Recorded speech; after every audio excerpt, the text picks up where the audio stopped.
Special thanks to Crate & Barrel for sponsoring this video. Hey guys, what's up? It's Raven. Welcome back to Raven's Kitchen. Just Raven's Kitchen. Just Raven's Kitchen. We don't need that middle part anymore because, I mean, look at us. We have upgraded. But I am in my kitchen today because I wanted to bring you guys some holiday hosting inspo. We're getting into fall now, which means the holidays are right around the corner. And I'm hoping to inspire you guys today as far as your holiday tablescapes, holiday recipes, and kind of getting ready for Thanksgiving or Friendsgiving, which is actually what I'm planning on doing this year because I actually have friends now that I can invite over to my house. I haven't always had a group of local friends that were able to actually come over to my house, but if you've been watching my recent vlogs, you know that I actually have that now, which is really exciting because I've been getting really into hosting, like having Sunday dinners over here and just like little cookouts and little, you know, shindigs like that over here at my house. And I love it. I love hosting stuff like that. So I definitely wanted to do like a Friendsgiving this year. So I'm starting to prep for that. And I thought, why not kind of share what I'm planning with you guys to kind of give you guys some ideas for your Thanksgiving or your Friendsgiving, whichever one you're doing. So the first thing that I want to tell you guys about is my decor, my tablescape, how I'm setting up for Friendsgiving. But stay tuned because I'm also going to be bringing a special guest. Can you guess who it is? We're going to be having a special guest come and join us to demonstrate 2 recipes that you can make for Thanksgiving this year that are really going to, you know, impress your guests. Okay, level up your Thanksgiving menu. I know we have our classic favorites, but the 2 recipes that I'm going to show you today might be a little bit more elevated so you can impress your guests. So first, let's get into the decor.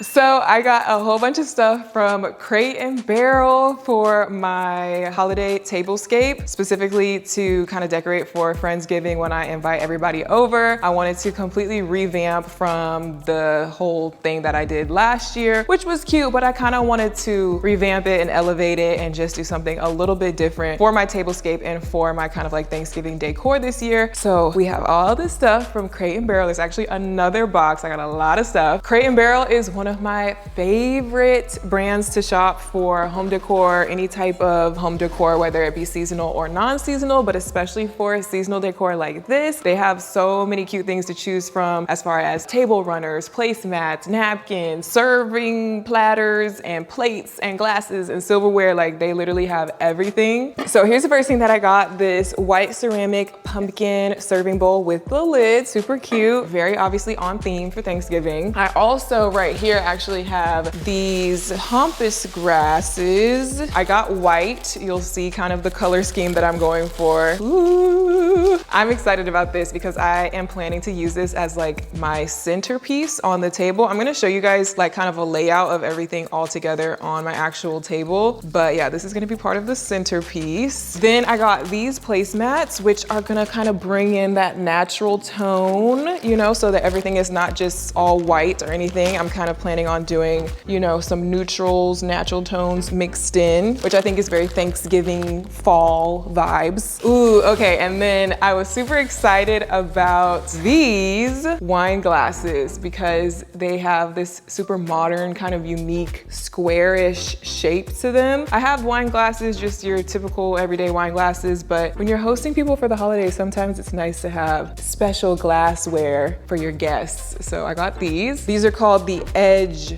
red wine glasses. I also got these really cute, kind of minimalistic napkin rings. They're just like a white loop-de-loop type napkin ring. Again, a versatile piece that doesn't just have to be for the holidays. You can use it year round for different tablescapes, but it kind of goes with the theme and the color scheme that I'm going for my Thanksgiving tablescape. And you'll see the napkins that I'm gonna put in these in a second. Okay, so here are the napkins. Oh, these are so pretty. So I got these kind of ivory colored fringe napkins. I think it's nice. Like I said, kind of like the special glasses. We have special real cloth napkins. It's gonna really add something to the decor element of the tablescape, but it's also just kind of like a nice touch when you're inviting guests over to have real napkins laid out. Just, you know, makes it a little bit more special. And these are really nice. Yes, organic modern is my new vibe these days. It's like modern, but still organic. There's that natural, earthy, homey element, but it's still very minimal and modern, and like that's just like kind of my vibe. So I'm trying to do a neutral, organic, modern Thanksgiving tablescape. I'm gonna show you like the real layout in a second, but just to kind of demonstrate, this is the napkin ring and the napkin together. Super cute. Oh, and then these, I was really excited about these candle holders because this is definitely a 2-in-1 because I'm gonna use them for my Thanksgiving tablescape, but after Thanksgiving, I'm going to use them just in my house, like on my entry table. I think these will look really cute just as everyday home decor. So, you know, maybe I kind of just got these for myself, but you know, 2 for 1. And I got them in different sizes. So this larger one and then this kind of like medium one in the black. But then I also got these kind of similar metal brass ones because y'all know I love the black, white, brass theme. So again, I got a taller one and a medium sized one of these. So these are gonna be mixed into the tablescape, but then they will be used around my house afterwards. I think when I put them out just as regular home decor, I'll probably just style them without any candles in them. But for the actual tablescape, I actually wanted to put candles in them because I just think that'll be like a really elegant effect to actually have candles on the table. So I got a set of these ivory colored long candlesticks. These came as a set of 6 and it still kind of goes with the color scheme and everything. And this is the table runner that I got. I got a black table runner. It's like this natural texture to it, which kind of goes with the, you know, organic modern. We want the texture, we want the natural elements, but still like chic, black, white. Are you feeling the vibes yet? I got the 14 by 90 size. They have a bunch of different table runners to choose from, different colors, patterns, textures, and sizes, but I measured my table. So I got this size. This is gonna be kind of like the base of the tablescape. And then these are just the rest of the wine glasses. I got 8 of them because I will be setting my table for 8 people, just because that's how many chairs can fit at my table. Like my table seats 8 people, so I can only see 8 people at the table, even though I'm probably gonna have more than 8 people at Friendsgiving, but I'll utilize like, you know, we're gonna have the table set up all cute and like, it's gonna be first come, first serve. If you wanna sit at the elegant table, you better get here on time. Otherwise, you're gonna be at the kids station, probably here with my bar stools. And I'm still gonna make that area cute too, but my table only seats 8 people, so that's what I got. Okay, so these are the plates that I got. This is the Leanne Ford collection. Leanne Ford for Crate and Barrel. These are so pretty. It's like kind of subtly speckled with the white and then the black rim, which I think just goes so nicely with everything else that I got. And they're like cool, like it's got that little lip around it, which y'all know I love a good plate with a lip, kind of slightly mixed between a bowl and a plate. That's my jam. So I got 8 of those plates, and these are like the full-size dinner plates. They also had like smaller salad plates and the matching bowls and mugs and everything. Like this is a whole collection that you can get. Ooh, this is really pretty. Okay, so this once again is kind of like a 2-for-1 deal. I definitely got it with the intention of using it for my tablescape, but also to use it for everyday home decor afterwards. It's just this nice, tall, kind of off-white vase with the texture on it. So this is what I was planning on putting these in. Of course, I need to like unpackage it and arrange it nicely, but how cute. And then the last thing that I got is this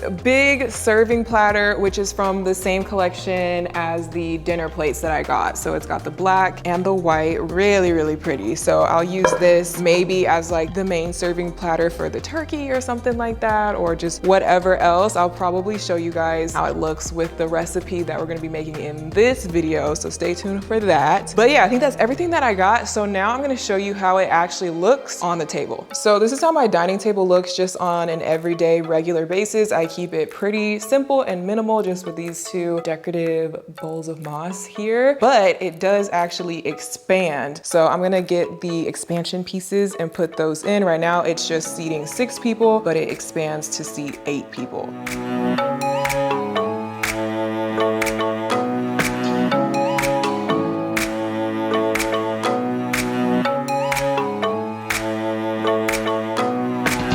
So this is what the table looks like now that it has been expanded. And so basically I would be able to add 1 chair here and 1 chair on the other side. And luckily for me, my mom actually has these same chairs. So on actual Thanksgiving, I can borrow chairs from her and actually like complete the set. And so that'll look really nice. That way I don't just have like random extra folding chairs in those spots. But for today, we're just going to pretend like we have chairs there.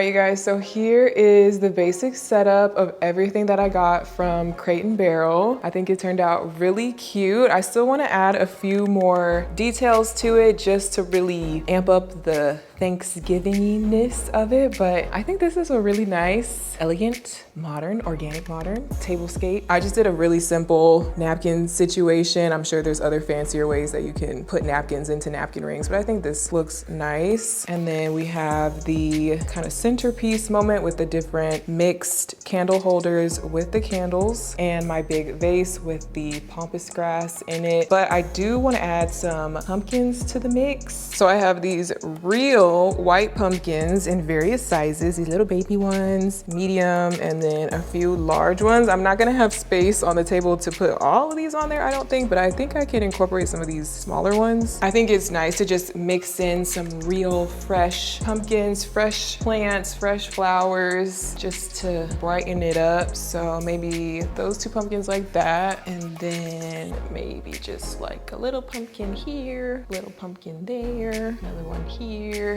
And these are actually faux pampas grass. So what's nice about these is that they are going to stay perfect because, you know, they're faux, so they're like easy to kind of arrange and maintain. But on the day of, I may actually incorporate some fresh something mixed in with this too. But I actually like it just by itself too. I don't know, we'll see on the day of, but the pumpkins really make it Thanksgiving.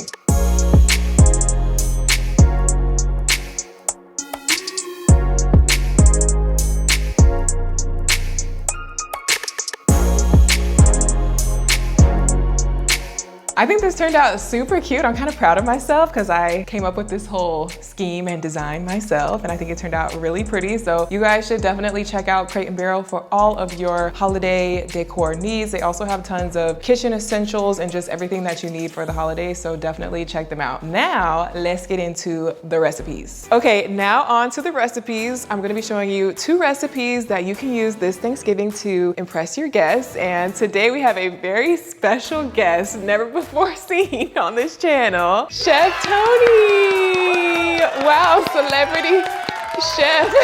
So Chef Tony, tell us what's on the menu today. Well, I asked Raven what were her favorite Thanksgiving recipes besides mac and cheese that she can't eat. And I reminded her that she really liked Brussels sprouts. Because at first I said, well, mac and cheese is my favorite. I don't know what else I really get excited for. I can't have mac and cheese anymore, but I do get excited for Brussels sprouts. That's one of my favorite foods, period. So Brussels sprouts, and then your favorite is cranberry relish or any kind of cranberry sauce. So we're just gonna make a really quick and easy cranberry relish from scratch, and a modified version of my Brussels sprouts recipe, which is typically fried, like fried in a whole bunch of oil and grease popping everywhere. But this time we're gonna do it in the air fryer and then make kind of like a little dressing to go over it that has all of the ingredients that make Brussels sprouts taste amazing. Trust me, if you think that Brussels sprouts sound disgusting, you haven't had them like this. It's very good. So we're gonna start with the Brussels sprouts. So we have fresh whole Brussels sprouts here, and you have to prep them by cutting off the butts and slicing them in half. Always rinse your produce first.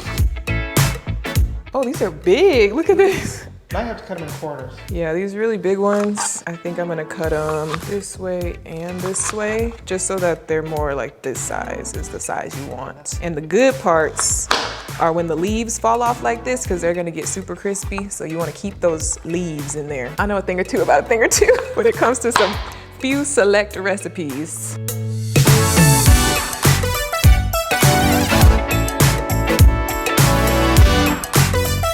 Once you have all your Brussels sprouts prepped, chopped, cut, and ready to go, you're gonna douse them generously in olive oil.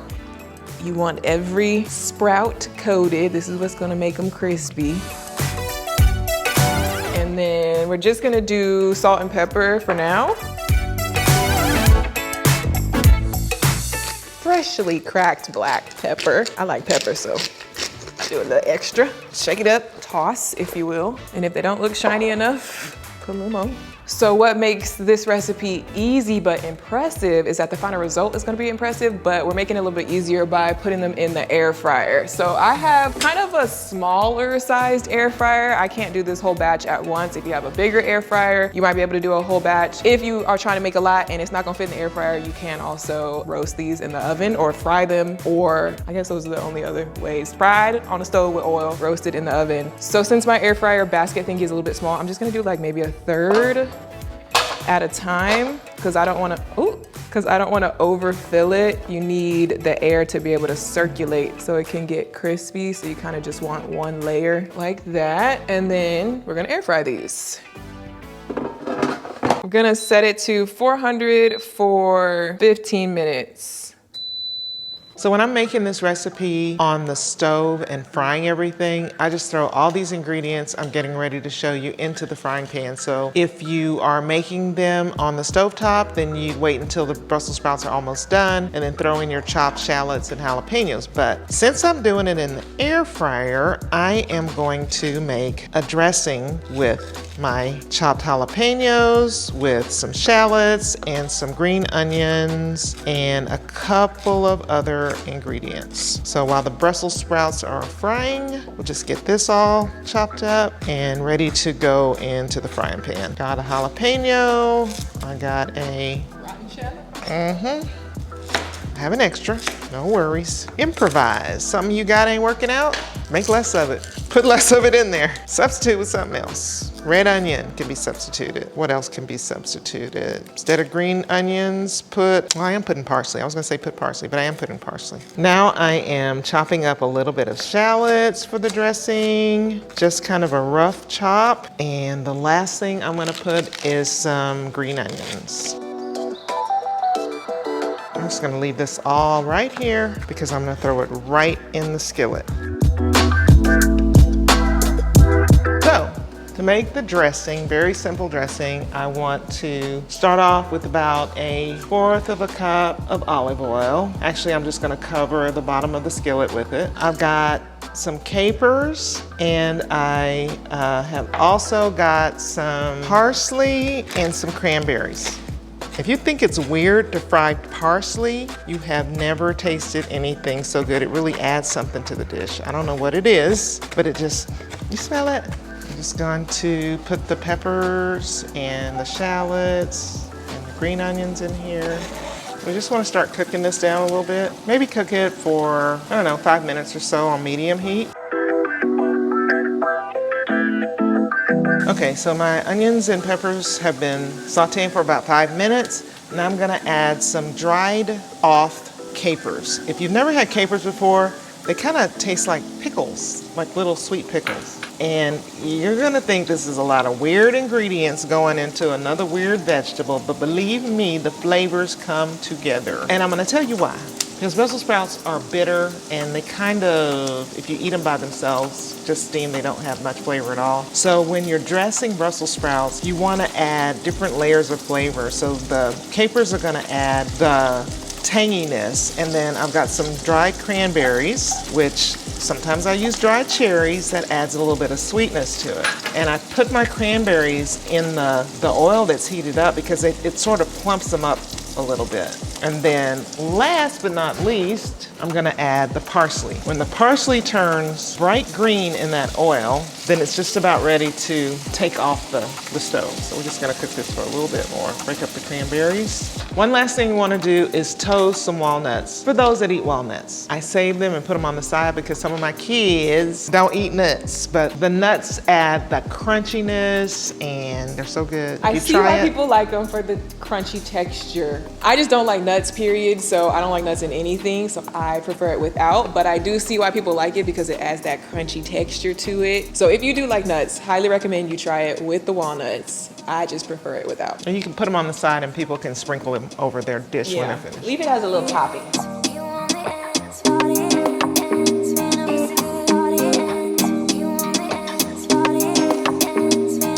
Okay, we're gonna finish up the dressing, and for that, I need a little bowl. Look, this is super simple. We're doing this in real time and it's probably not even taking, what, 15 minutes for the whole thing, including prep. So the last few ingredients for the dressing is about 1.5 tablespoons of honey and some red wine vinegar. Sometimes I also use balsamic vinegar, just a couple of shakes. And that is what we're gonna toss our Brussels sprouts in. So I think the first batch is almost ready to come out. Looks like it is. They were cooking a little fast, so we turned the temperature down to 350.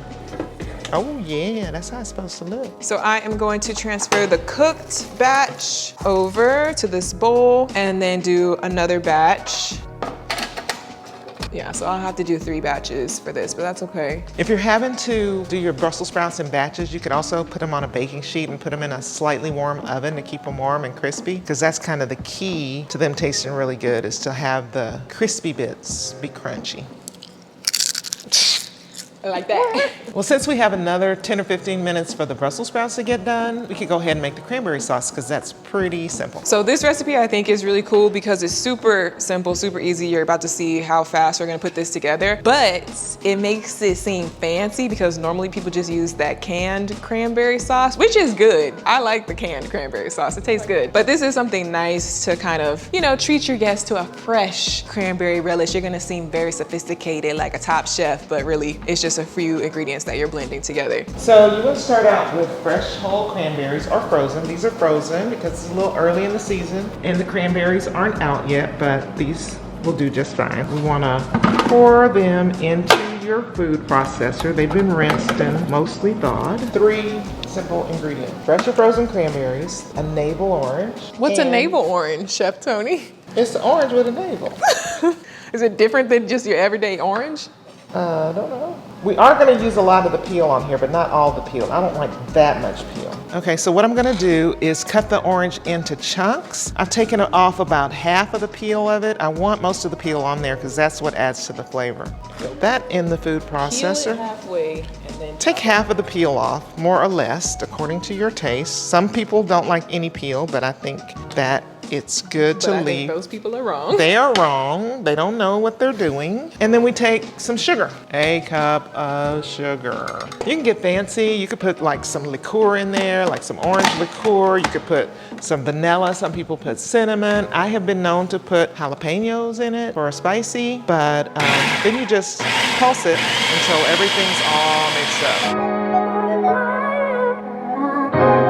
That is it. Orange cranberry relish. It gets better the longer it sits. So you want to make this a couple of days before your meal so that, and store it in the refrigerator. But I eat this stuff as soon as cranberries come out until I just don't have any more left. I eat it on steak, chicken, not fish, turkey sandwiches. Ooh, turkey sandwiches with the cranberry relish on it. It's so good. You'll be addicted, I promise.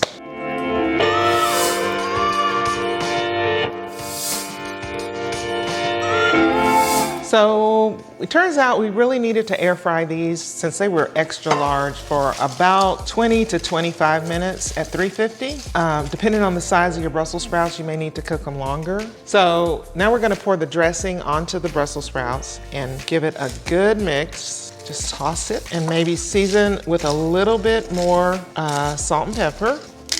Just a little bit more salt, no more pepper. So the last thing I'm gonna do is just take some more green onions, the fresh green onions, slice them diagonally and sprinkle on top.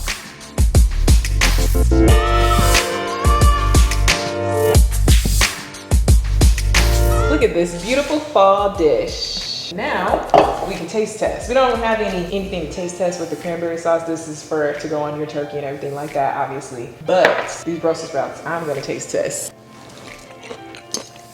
When you go like this, that means it's good. You got all those different flavors in there. You got the spicy from the jalapenos, you got the salty, tangy from the capers, the sweet from the honey and the cranberries, and the acidic from the red wine vinegar. You eat this and you tell me you don't like Brussels sprouts, something's wrong with you. This is one of my favorite dishes. Don't knock it till you try it. It may look a little intimidating, but it's gonna really impress your guests, like I keep saying, and it's really good. So try new things this holiday season. So hopefully this gave y'all some ideas for your fall gatherings this year. Definitely let us know if you try these recipes. Tag me if you take pictures. We'll try to list or link the recipe down below for you guys to reference. But yeah, that's everything. So I'll see you guys in my next video. Bye. Thanks again to Crate & Barrel for sponsoring this video.